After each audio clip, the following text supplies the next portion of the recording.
reading from Luke's Gospel.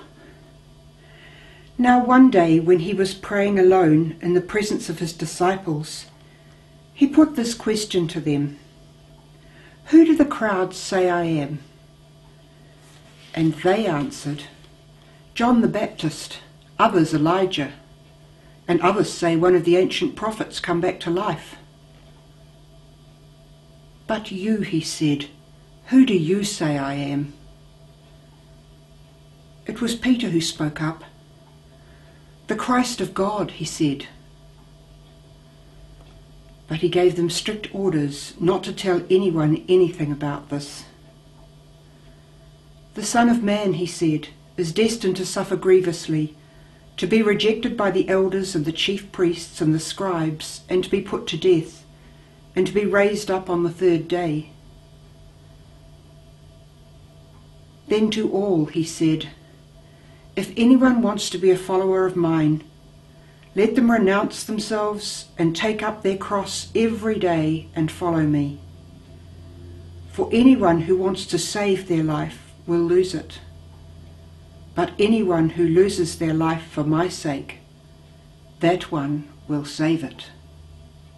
I find this a pretty confronting piece of scripture. I hear Jesus saying to me, "Who do you say I am?" Some days it's one answer, and some days it's another answer. And some days I'm not sure I even have an answer. I certainly know that as I've journeyed through life, my answers have changed.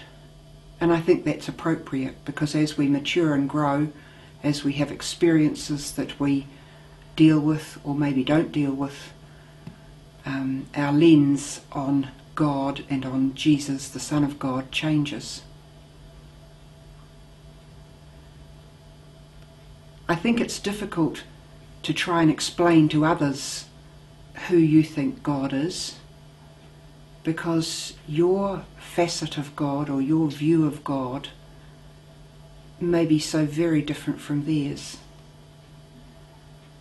And I don't think Jesus was asking us this question so that we could tell others or convince others.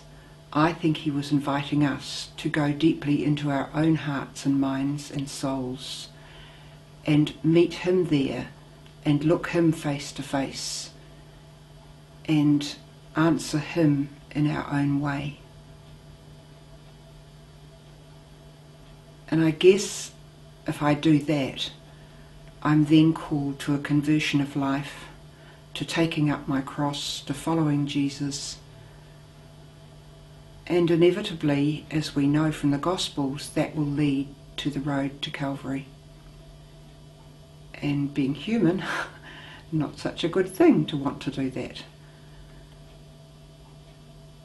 But then I guess we have to remember the end of that way, that yes, Jesus did appear to die, Jesus did appear to lose his life, but look what he accomplished, and look at the resurrection afterwards. And so in our lives, when we meet those stumbling blocks on the road and we don't know what to do, then maybe we've got to look beyond them and know that Jesus will be there in his resurrected form, the Christ, to draw us forth.